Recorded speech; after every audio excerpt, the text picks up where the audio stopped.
Hey everyone, welcome to the Oasis podcast. I'm your host, Miss AJ. Thanks for tuning in. An oasis is something that provides refuge, relief, or pleasant contrast, and that is exactly what you can find tuning into the Oasis podcast. This will be a space where I and special guests will be cultivating intentional and honest conversations about life's journey. So what are you waiting for? Subscribe now. Also follow us on Instagram at the Oasis Podcast. That's TheOasis Podcast. Welcome back, everyone, to the Oasis Podcast.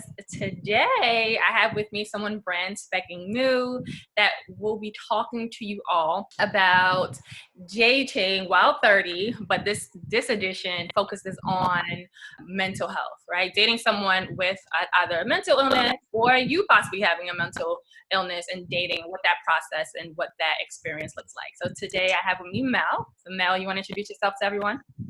Hey everyone, I'm Mel from New York, and I am here to share my dating experience of someone with a mental illness and also having my own form of mental illness myself. Thank you. So this is a vulnerable topic, and I'm so grateful and thankful for you coming on here and talking to us and sharing your experience. Not only is it something vulnerable, but it's deep, right? It touches, I think, all of us in many different ways. Some of us may be suffering ourselves with a mental illness. Some of us have family members, have dated people with mental illness, and I think that for me why this was important, because I feel that a lot of us have these experiences, but we don't talk to each other about it, right? Like mental illness is like that dirty word. And the fact of the matter is, if you're a human being, you have a brain, you have emotions, more than likely, right, we're going to have something in our lives where we're just not at our ideal, what people want to call our ideal, right? And so we're going to suffer with things, we're going to experience things. And I think this is a great way and a great platform in order to share that information. So I thank you for your being vulnerable. Thank you. So let's just dive right in there. You mentioned in your intro that you yourself, you said, suffer from mental illness and have dated or possibly dating someone with mental illness. So go ahead, just dive right in. I love storytelling. Share whatever you want. Sure.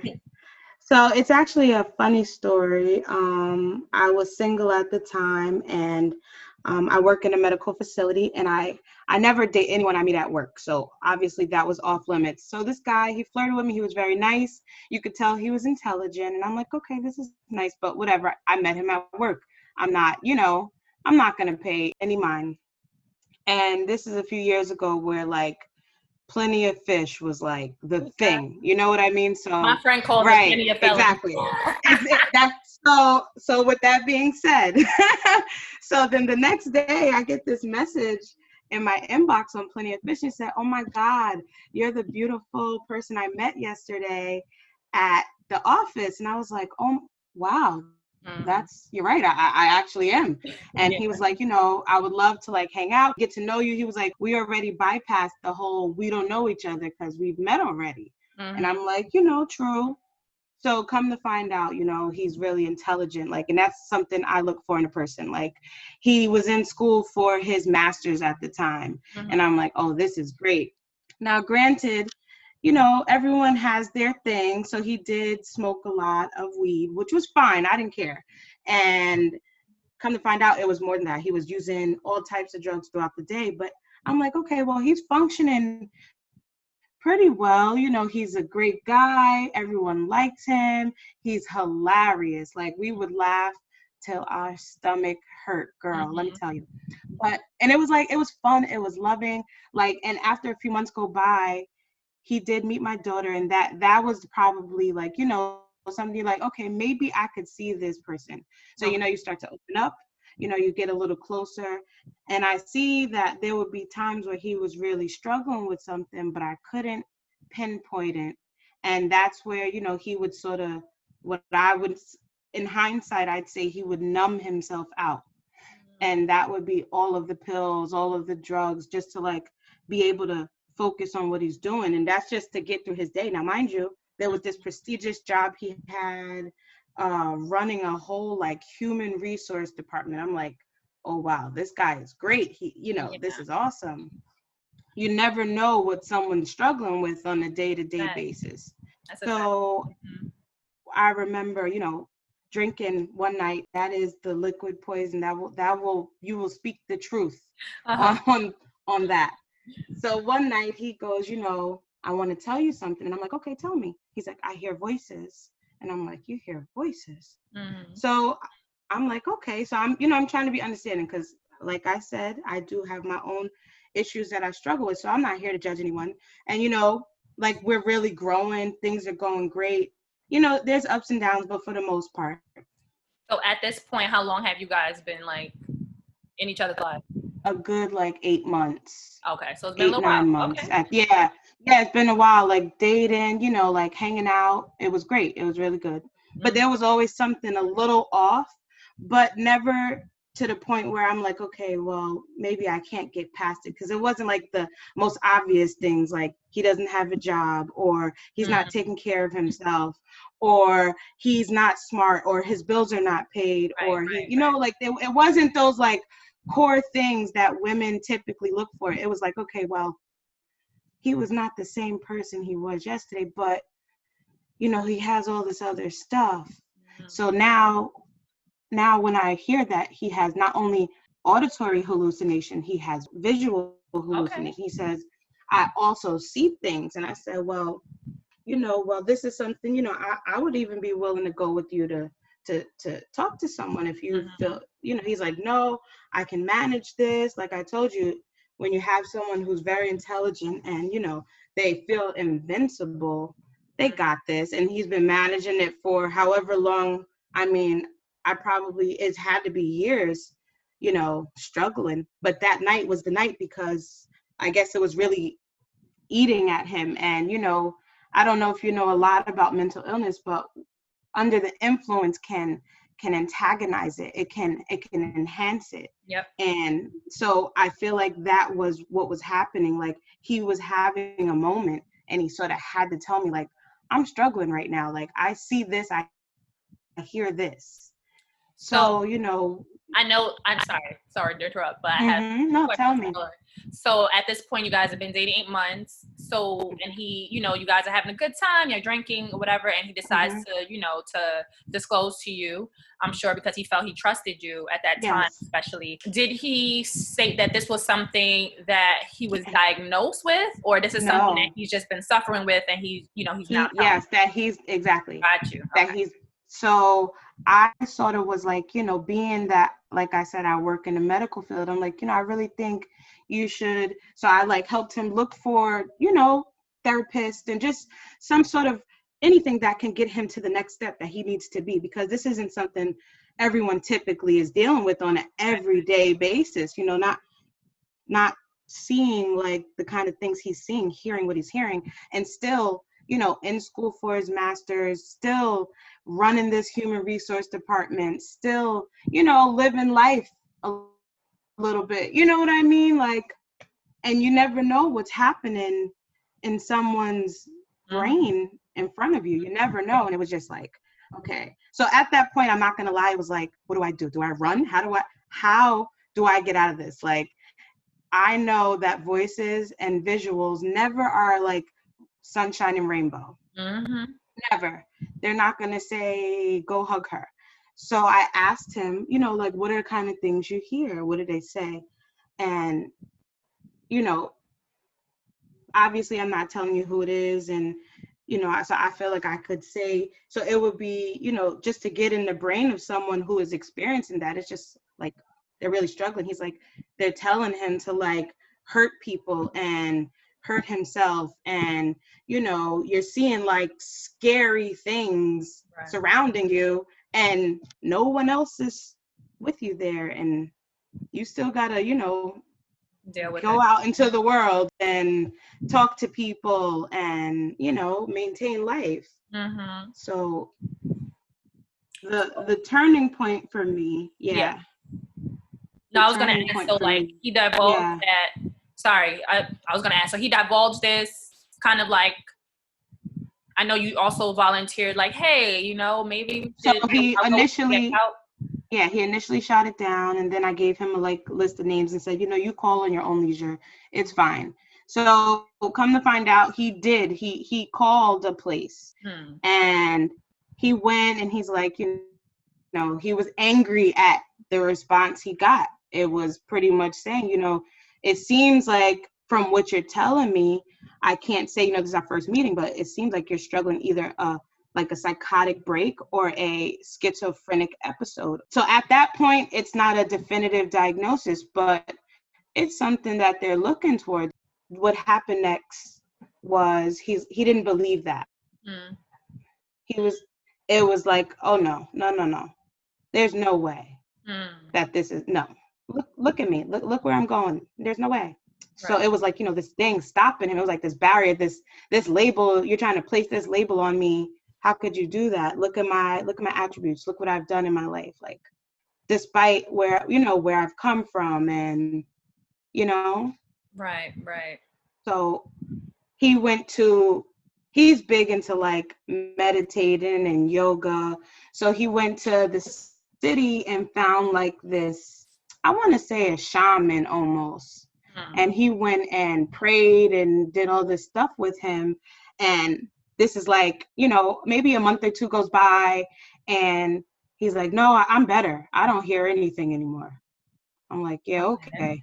I'm like, yeah, okay. Right. Like, again, I can read, and that's not usually how it says it works. It's not like, here's some sprinkles. Now, granted, I believe in holistic medicine and those things. I do. I truly do. But I don't believe that it was cured, because I think he was in fear that I may leave at that point. He knew he can feel my distance. He could feel my, I don't want to say fear, but he could just feel my apprehension. I mean, if it's fear, then it's fear. Like, after him disclosing like all of those like scary thoughts he was having, but the one thought, like maybe as time went on, before he told me he was like cured, that really like pushed me back was, he goes, what I did here is they told me to like hurt you during like the time we're, intimate. And I'm like, oh my God, I mean, I like a little bit, but shoot. Right. Right. So that was like, okay, how do I do this 7-day slip away? Like, how do I get out of this? It was like, now I'm scared. I like that. 7-day slip away. How do I get out of this situation? I'm scared because we really built this friendship. But I mean, like, it was intense. And at this point, he's already met your child, right? He's met my child. And that was it. That was like the arm hairs are up now. Now I'm on alert. Now I'm like, I know you're a great person. That doesn't mean that this can't overcome you. Right. So I had to figure out how to get out of that. And pretty much, something happened, and it was like, that was the catalyst that like sort of allowed me to exit the relationship safely. And I mean, throughout the years, he did contact me. Granted, he is on the block list at this point now in my life, because I think he would still try, but despite any connection I had to protect myself, my child. And if you're telling me you have these thoughts, like, despite what we have, I have to be a little more logical. I can't think with my emotion. I have to think with my brain. Yeah. Absolutely. Well, all right, girl. I see a few parallels to your story and I guess mine, in the sense that, we're not making any assumptions that those who have mental health issues, are disheveled and like on the street, homeless, right? Not at all. But I think why it's important to like highlight those things is to show the contrast. Like when you see people with mental health on TV, they show them as people who are disheveled, people who just don't have it together, homeless, all over the place. Exactly. And it's important to note that it is not the face of mental health, right? No. Mental health looks like you, it looks like me, it looks like everybody. And I think it's important that we highlight that. And for me, I do mental health related work. I've worked in a mental health institution. I've been around. So that it could go from being a judge to anyone from all walks of Yes. life having a moment And it can or happen having like a this. disorder. Yes. Yes. To anybody. Whatever the trigger So, may be. absolutely. And I think even having the educational background, but also the life experience, the work experience is different than having life experience, right? Yeah. And for me, because I've dated two people who've had mental health issues. So let me rephrase that, because there's mental health issues, right? And we all experience mental health issues at some point, whether it's depression, anxiety. Yes. And then there's mental illness. So I've dated two people who had mental illness, right? Yes. And it's very difficult at times. It is very different. And for me having this education, and I was just like, at first I was apprehensive, I'm not gonna lie. So the first person that I dated, actually both of them were very upfront with it. Very upfront. They're like, hey, this is what it is, and I just want to know. Right? So the very first person who actually came to me and they said this to me, I was like, nah, I'm good. I'm not even gonna lie to you. I'm not even gonna lie. And outwardly, I met them during a function. And, good looking guy, he's tall, he's a good looking dude, very intelligent. We're having great conversation. Again, he has his master's as well. See what I mean? And hold the conversation, tell you things, teach you things. I'm like, okay. That's what I was intrigued, girl, intrigued. Yes. This particular person had kids or whatever. And he was a little older. So that was kind of what the two strikes were for me, to be honest with you. Judge me if you want. I don't care. Which is fine, yeah. My whole thing was listen, you got your preference. Listen, having one kid is one thing, but he had 3 kids. He was a bit older. I said, this is not what I was looking for. And I was newly single at the time.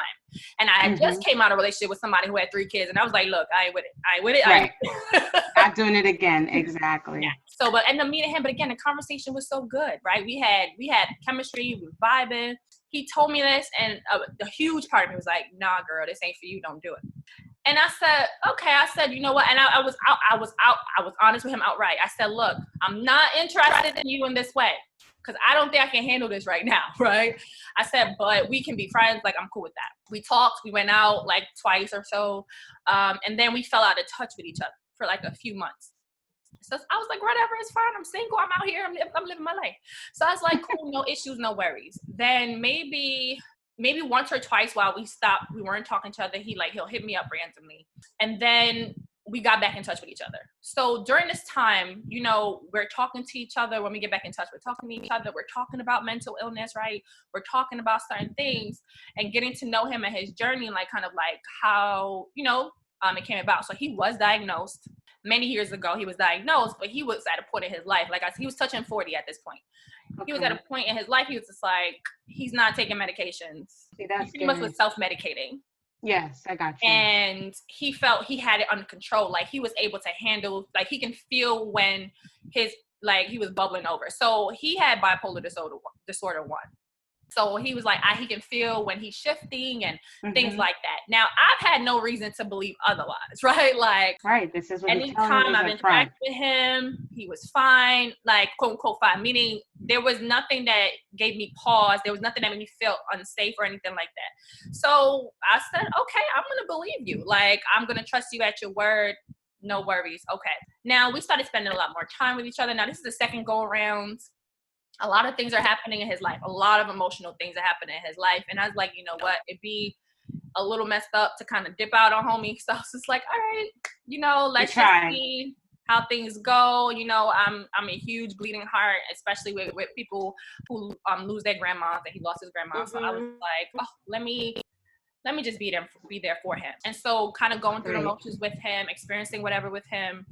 And this is when I start to see a shift. And just literally like what you said, one day he's one way and the next day he's a completely different person. And I pick it up and I'm kind of like, I'm talking about it. I'll ask about it. Hey, are you okay? What's going on? Fine. And what I start to realize as I'm spending more time with him, he smokes a lot of weed, like a lot of weed, right? Yes. Yeah. And again, the self-medicating. He drinks pretty I want to say heavy, because I've been around people who drank more heavy than him, but he drinks regularly. Like, it's something that it seems like he needed to do. Yeah. And then I started seeing the bursts of anger. And that was the part that was very alarming to me. Now, I live a very quiet life. And I don't do a lot of rah-rah. I try not to. I've been in that space. I'm just not in that space anymore. So we would be just driving or walking, or just he'll just call me in a fit of rage, or like somebody did something to him, and I would ask him, what happened, tell me the story, and it'll be something that was this small. My note, right. And he's boiling mad. And so I would sit there, try to, calm him down, and then we'll be together. Let's say we're together, we're in traffic. I'm driving, mind you. We're in traffic, and maybe somebody honks behind me or something like that when it's not even my fault. He's ready to get out the car and right. And fight them. And I'm just like, whoa, like, it's okay. Like, don't. That's the things I was going through. Girl. And then the thing is, it's like slowly then like he starts treating me funny. And by that, it's like, then now he doesn't want to talk. He just wants to sit and just do nothingness. Right. Was jealousy a big thing for you? It started to be. Yeah. It started to be, and it happened like really like boom, boom. So I tend to have my moments where I'm super social. Mm-hmm. I'm out all the time, and then I have moments when I'm inside all the time, right?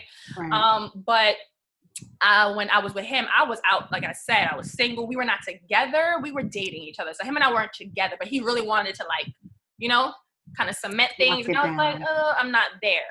So I would go out a lot, and we would just link up after or whatever the case was. And then when I started going out, he started being like, oh, why do you have to go? Started asking me questions like, oh, like, who are you gonna be with? And I'm like, what? Seriously, like, we're not together. Like, whoa, what's going on here? And then it would just be so odd because like he'll do that while I'm out. He's texting me. He's trying to see like, oh, what I'm doing when I like come back home or do whatever, or I link back up with him. And then when we would link back up, mind you, he's been running me down the whole time I was outside. He acts like he acts like he wants no parts of me. Yeah, he's angry now. I was so confused. Yep. I really was, but I was really trying to be patient and take things in. Again, I would try to have conversation with him, then he would just completely shut down. There were moments he just wouldn't talk. Now here where it became two things, where it became a little bit too much for me. And the second thing was where I was like, okay, I'm not doing this anymore.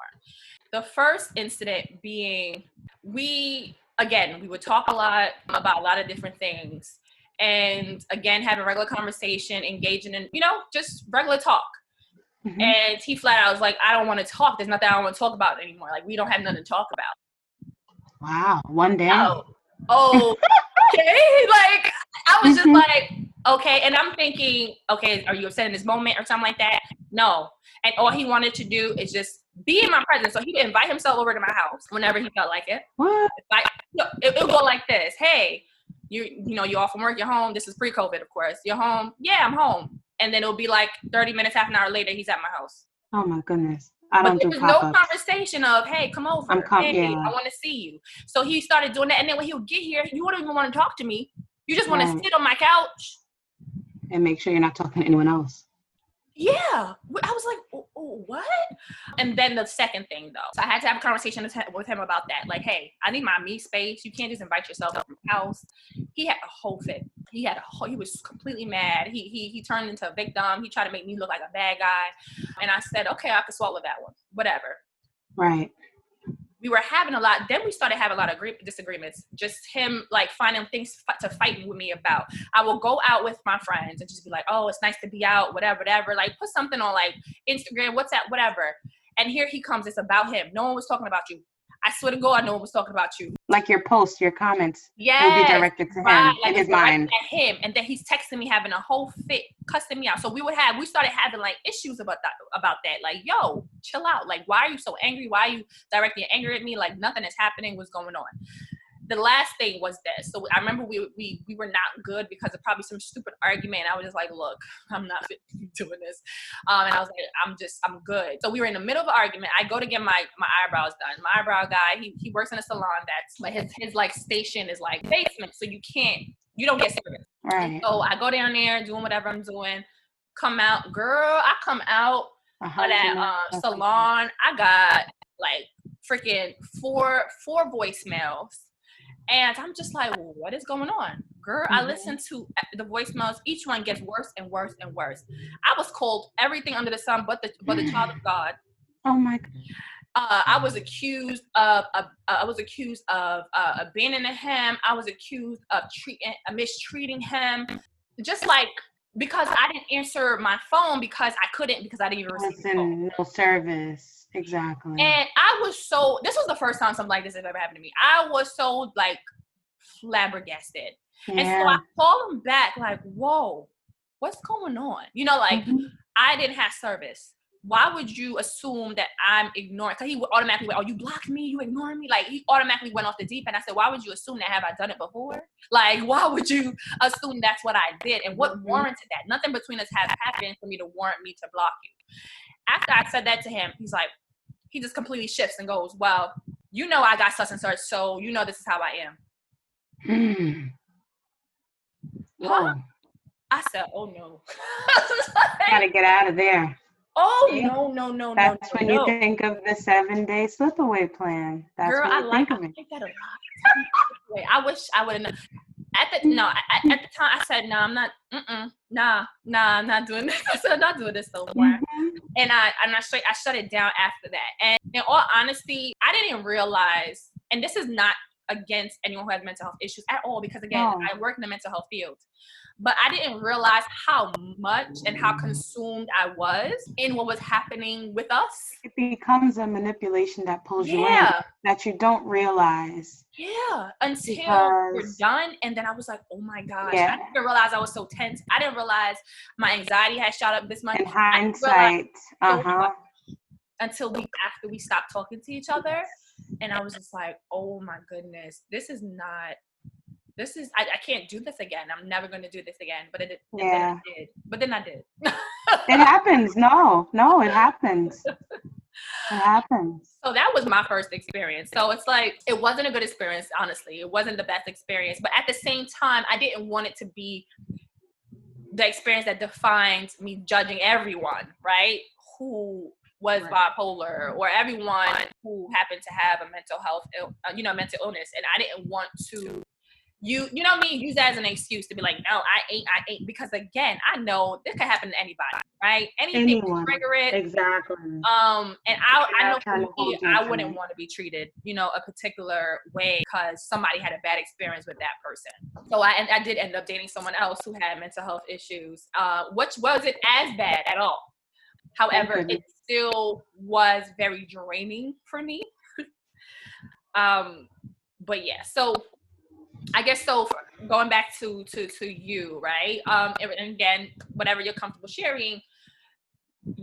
So you mentioned you yourself having, something that you deal with, and that, of course, if someone's dating you, they'll probably essentially have to deal with it too.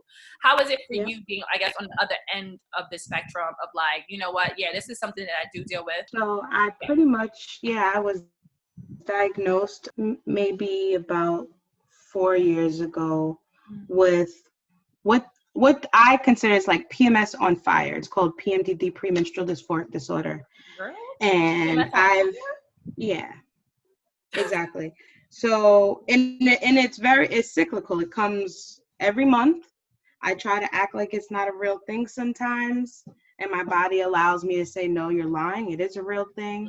Pretty much. It's like in the luteal phase of your menstrual cycle, you will have a period of like heightened irritability, heightened anger, depression, mood swings. And that's one of the things I struggle with most is mood swings. And what I find is that a lot of people isolate. Mine seems to last about 10 days, 10 to 12 days. If I try to jot it down and monitor it for the most part, especially when I was dealing with my doctor a lot more. I do take medication for it. And yes, I have been with my daughter's father on and off for about 15 years. I dated that guy in the interim, one of my little single hiatuses where I was living my best life. And so being that, my daughter's father, he's known me and he's seen me grow over time. He's definitely seen things in my life trigger and not only did I evolve in so many ways and great ways and growth, but I definitely developed what seems to be some sort of hormonal dysfunction, I like to say. Right now, it is in the what is it, the DSM? You would know what it's called, right? The DM5 DSM. or Yeah, DSM-5, yep. So it is considered a mental illness, but most people, a lot of studies say, no, it's just a hormone imbalance, a hormone abnormality that happens. And yes, so I know he struggles with it. Mm-hmm.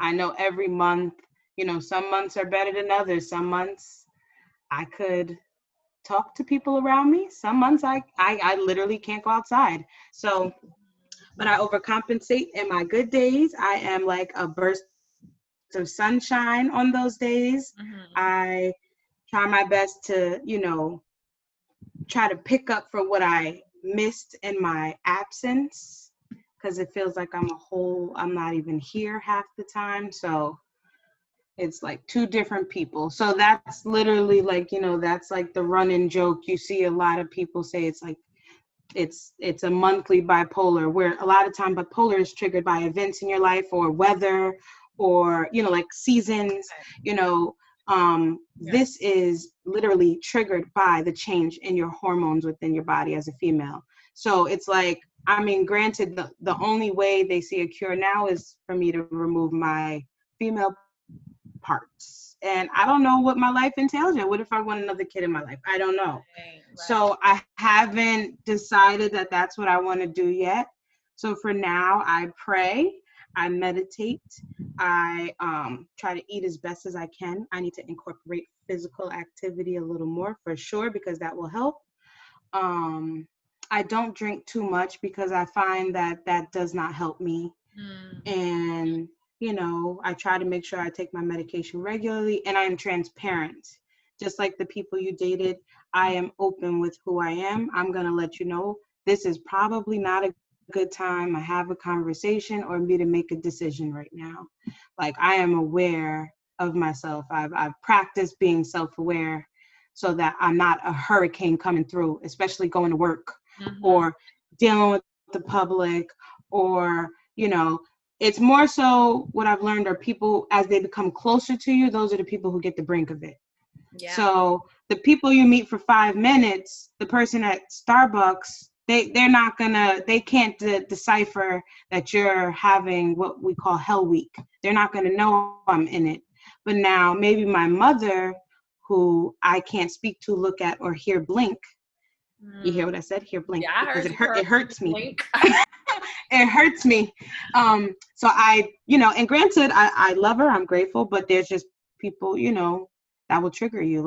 But what pushed me to get treatment is because I have a kid. Again, she is the motivation. Yeah. I saw myself really struggling being a parent, struggling being there for her. I was, like I said, on and off with her dad. So there were times where I was single parent, and it was hard, but I was transparent with her as well. So it is a lot of ups and downs. That's a lot. And thank you for sharing that. I've heard of it, but I've never met someone who's had it. I've met a few people who actually committed suicide from it. Wow. Right. Wow. And I have so many questions, but no, I guess my first question is just a little bit off topic, but were you diagnosed with this prior to your child or after? After. After my child. But it made me think about how were they able to distinguish between it and like postpartum? Oh, that's where my brain went. Sorry. My daughter is going to be 10. And I was diagnosed 4 years ago. Okay.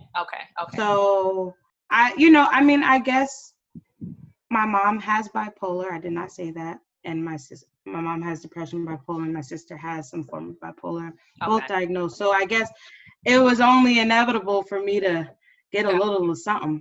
And I'm fine with that. But it's all in how you manage it, and I think being self-aware is first. You, like you say, you work in mental health. So, like those who are in denial, like the person I dated who can't understand that, it's not you're giving it all the power, but you're taking your power back from it. I don't want this to be my stigma. So I'm going to make people aware about it. You know what I mean? I'm going to tell you about it. I'm going to let you know that today is not the day to talk about this, because this is what I'm struggling with. And if you don't like me because of that, then I can't help you. But I told you my part. I gave you my piece. So being the fact that you have like two perspectives on this topic, how do you feel like when you maybe, you're having what you call your hell week, you're having your moment, and you may, you're just having your moment, whatever it could be. I make a mistake and do something to my partner. Yeah, like how do you feel when that happens? Yeah, so like, and sometimes I can see myself doing it and it's like I can't stop it. You know what I mean? Like you see other people's reaction. You can read someone's face, and I'm like, oh no, I did it in my mind. Like it's happening, it's coming out, the verbal diarrhea, and it's just horrible. And everything I said was like the worst thing ever. It was irrational, illogical. But mind you, this is the thought process, but all the words are still coming out. Gotcha. So I feel terrible about it a lot of the time. So on my good weeks, I spend a lot of time apologizing to people. I'm not going to lie. Before, more so. Nowadays, I do a little better. But there were times where it's like the day menstruation, my period comes, it's like, okay, let's see the list I got to call now. Who deserves an apology now? I really messed up this time. And sometimes it's in my head because maybe I went off a little bit and it wasn't as bad as I thought it was, because I'm struggling. You know what I mean? It's like, did you look at me like you were angry? Yeah. So, but I feel bad for him, but he's definitely good. So like, he'll see me struggle, stay in my bed for 2 days at a time. He supports me there. He's like, you know what? Let's go for a ride. Like, come, get in the car. Let's go outside. Or he'll see me and he'll leave me alone when he sees I need to be left alone. So I think having a supportive partner is good. And I think initially he didn't. He was like, oh, nothing's wrong with you. And he literally witnessed the change. Like you said, you would see this, like, this is not the sunshine girl who was here yesterday making breakfast. Like, she literally can't move today. So, he respects it now a lot more as we grow older, and he, we grow as people. So I appreciate that. Yeah, no, for sure. Like, and kind of your story just brought me to, especially having like a supportive partner. The second person that I interacted with, and I actually dated him, he had bipolar disorder too. And for that one, again, we were in a relationship. So I'm like, you know what? I'm going to take my time to really understand, right? Be supportive, really be there for him. And just something that you mentioned, like when you're in it, like, it's like you kind of seeing yourself as a third person. It's like you want to stop yourself, but you can't. Like, he actually said that to me very early on in our relationship. He was having like a manic episode. So I remember us going to dinner and he was in a manic state. And again, it wasn't like the previous guy though. But I can tell there was just like an air, this energy. I'm very big on energy. So I just felt it. I really felt it, but also around him, he's fidgeting. He was talking a mile a minute. And I'm looking at him like, are you okay? And I'm asking him, and I'm like, you're acting a little bit different. You're acting a little bit off. So I was really trying to indicate to him, like, I see you, and I understand something is going on right now. It's like, take a breath or whatever. And he kind of pauses for a minute, and then he's like, I know I'm doing this, but I really am trying to stop. Like, I can't stop. And I was like, wow, like that to me in that moment, I felt really opened up my heart to him a little bit more. At this point, it was very early on in our relationship. And it made me really go like, oh, wow. Like, it made me understand it a little bit differently. With the previous guy I was talking to, again, I was in that mind frame of like, I want to be with him. So I don't think I was as quote unquote caring as I could have been. Even though I wasn't like a jackass or anything, but I think that experience with the second guy just made me go, oh, wow. Like, so you really feel like you don't have control. Cause I'm seeing him. I'm looking at him struggle. You know what I mean? Like, Right. I know exactly what you're referring to. Yeah. And I feel like maybe maybe you can get anything in control, and I but there's going to be, like, as humans, we're going to have moments where, and especially, I know, like, I hate to say that label. Once you have that label, you yourself, like, want to say it's all because of that, you know, but it's not like I've been practicing owning and like, as soon as I, like, you know, that moment where he said, I know I couldn't help it, like, as soon as I'm aware and have the strength to fix it, I'm going to. It may be that night, it may be next week, but I'm going to try, because that's not my intent.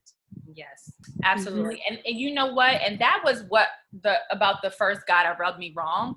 He did all this stuff, knew it was hurtful, knew it was painful. He caught himself, he got back to himself, and he was like, well, I'm bipolar, so whoa. Right. And that was the issue. Whereas the second guy, he was trying and he owned it. Now, this was prior to him going into care. So he had been diagnosed. He was in care. He fell off a little bit. But prior to meeting me, he had wanted to get back in care, but he was kind of like, getting himself together essentially. And before he dived into care. So I noticed that he actually wanted, right, to get himself in a better space. And so to me, like what you just said, like I completely can be a lot more supportive and understanding and caring when I know that deep down inside of you, you're not trying to really hurt me, and you're not also using your diagnoses as as an excuse, as a scapegoat. Correct. Oh yeah, I'm gonna treat you like shit, and this is what it is. No, that's not okay. It's not okay.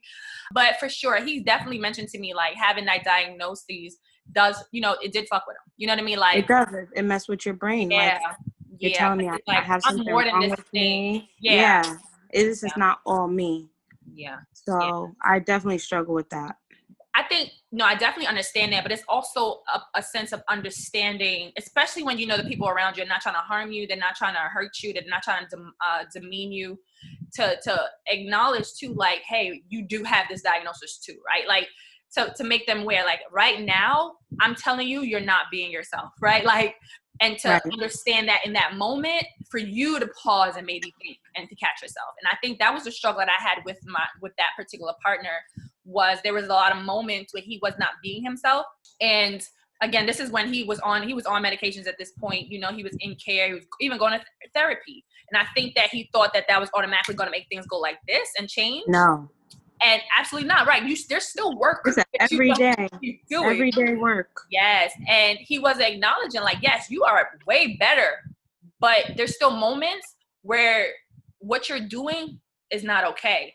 And me trying to be understanding and caring, like, hey, I'm just want you to understand that. I want you to acknowledge that right now, this is not okay. There were several occasions where it took him a very long time to acknowledge, and he had to we had like a blowout or whatever, and then he had to pull back and come back. That's what happens. Okay, I understand what you meant. Like, I get it now. For me, that was draining. I'm going to be 100% transparent.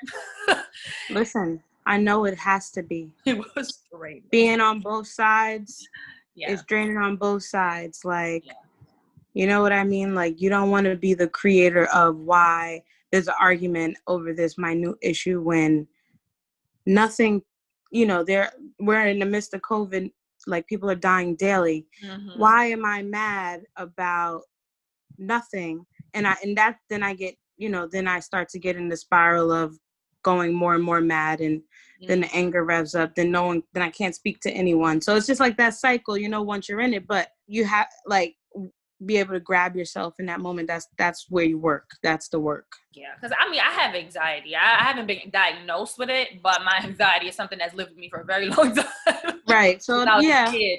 Okay. Mm-hmm. And so I understand there's my moments where my anxiety, I'm spiral. I am spiraling in my head. And so I think that helped me be more understanding and supportive.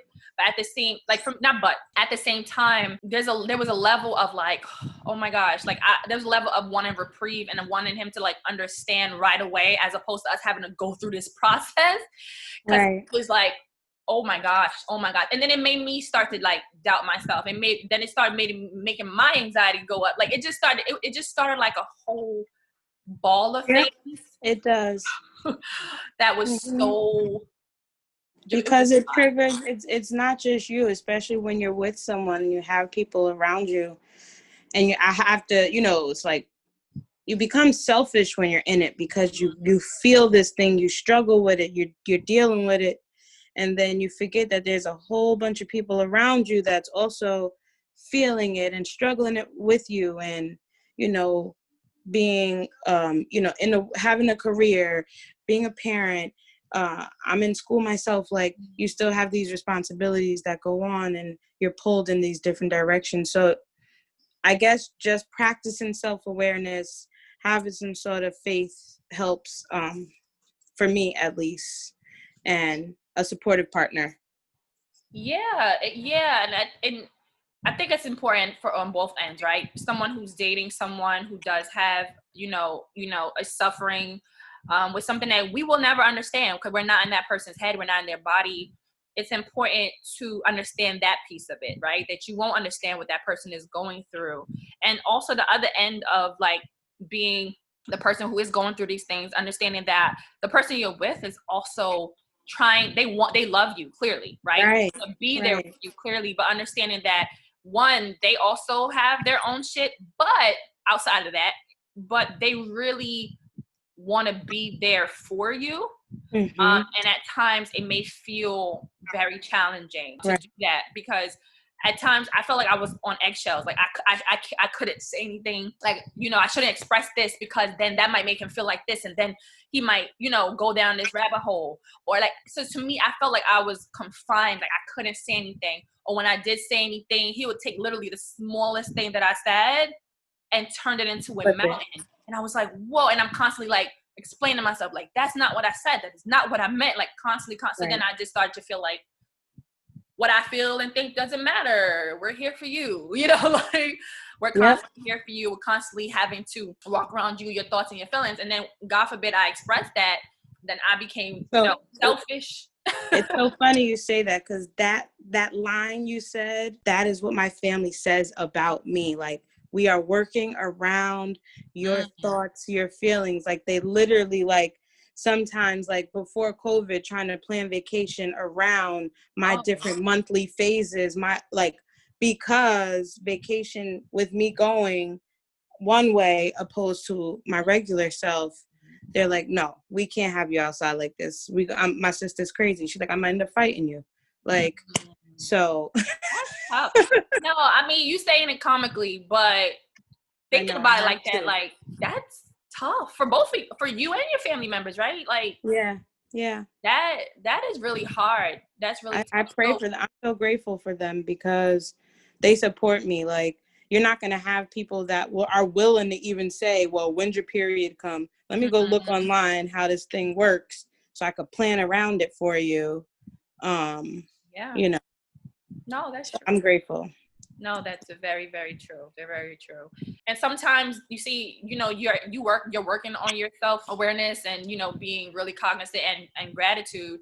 Sometimes that's needed to make it a little bit easier, to kind of. Yeah, these are my coping mechanisms. Yeah, to go through. Some people don't have, those are not their coping mechanisms. Like, even if their ex, he was better than the previous, but again, he would dive into either, he would drink, he would smoke, he would overeat. So, there were a lot of other things, or he would just be like super aggressive, even though like you can tell that's not even him, but like he would be in those modes, know? And so, like trying to have him develop healthier coping strategies. I think if having even just those would help make it a lot easier, I guess you can say, all around.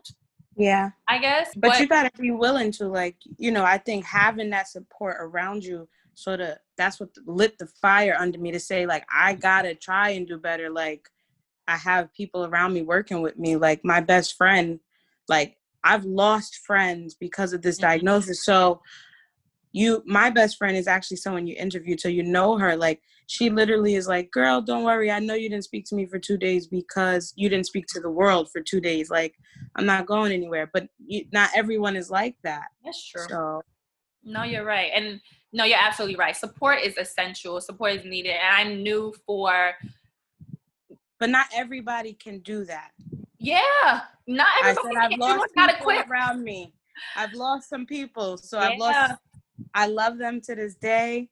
And I send them nothing but love. And I hope they understand that, it wasn't that way. And I tried to make peace with every single person that's pretty much had to leave my life as a result of this. And I have, that was part of my growth. Like, I had to be able to, like, I'm sorry you don't want to ever speak to me again because of this, but I need to tell you that, you know, I apologize. I had to come and make my peace with it. And that's sort of where, you know, the evolving with it, growing with it. That's just a dope thing that you were able to do that, you know, to step out of yourself to do that, but to also to reach out, I guess, that olive branch to say, you know what, I see you and I'm sorry for what I did. You know what I mean? Yeah. Because it's easy to be like, well, you didn't stand there for me and you wasn't there for me. But sometimes it is a lot because, again, people have their own lives too, right? Like, right. Like, there's their own emotions, Mm-hmm. and their own feelings, their own ups and downs. But yeah, so start to wrap this up. What do you feel were lessons learned for you personally in dealing with somebody or dating somebody that has, you know, a mental illness, but also being on the other end of the spectrum of, you know, you yourself? So what are some lessons that you feel that you've learned that you can share with other people? Key thing is, do not feel obligated to be with anyone. You do not have to do that. Like, I learned, despite how I felt, it is bigger than me, especially, you know, you don't know if you have children. It's not about you at that point. So you have to be logical and put the bigger picture ahead of you. Like, I'm sorry to be vulgar, but penis is everywhere, girl. Okay. So these attributes were great. You know, it's great, but, and I also, the takeaway now on the other end, that was me on as someone dating someone with a mental illness. Don't feel obligated. Mm-hmm. Now, me being someone with the mental illness, if you really care about that person, if you really are willing to stick it out, you know, be the advocate for the person to say, you know, maybe you should take that medicine today, or support them, or, you know, talk to them, whatever it is that helped them cope. Don't go kill someone with them, but, you know, whatever it is that you got to do, like, just be their support, like, without compromising yourself so much.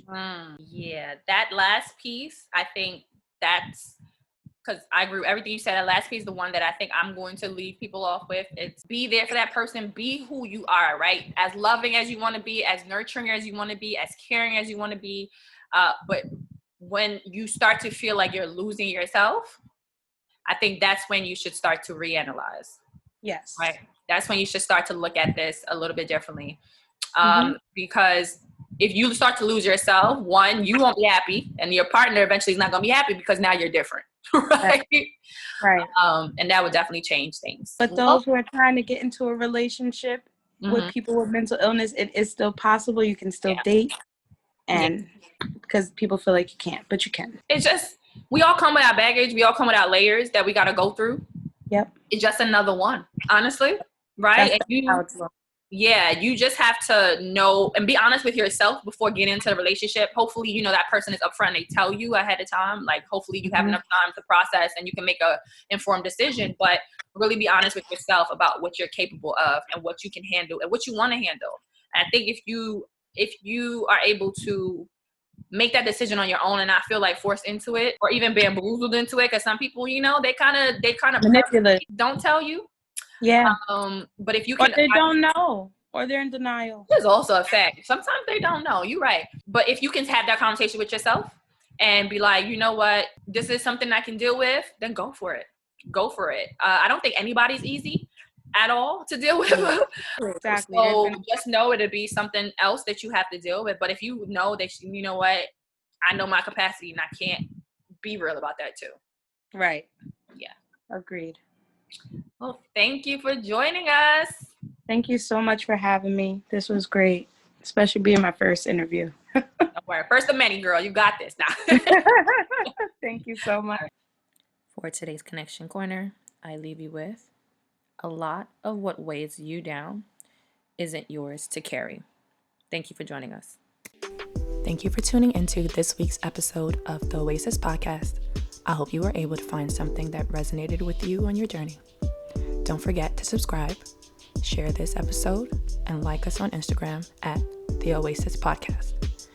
If you have any questions or comments, direct message us on Instagram or email us at ajaysoasis@gmail.com. Again, that's AAYJAYSOASIS@gmail.com.